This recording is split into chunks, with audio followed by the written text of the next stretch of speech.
Now I'm going to be showing you how to change your age group on Roblox.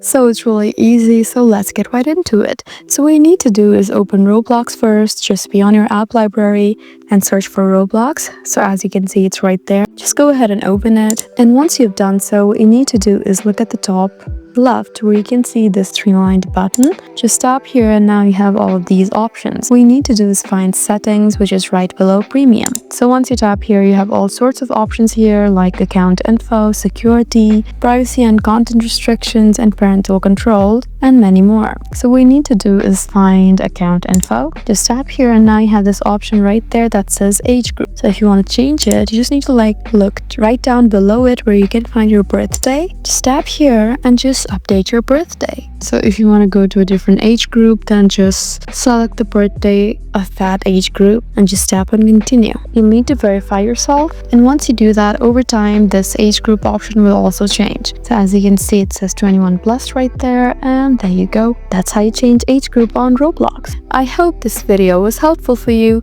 Please leave us a like and drop us a comment down below, and we'll see you again in our next video. Thank you for watching.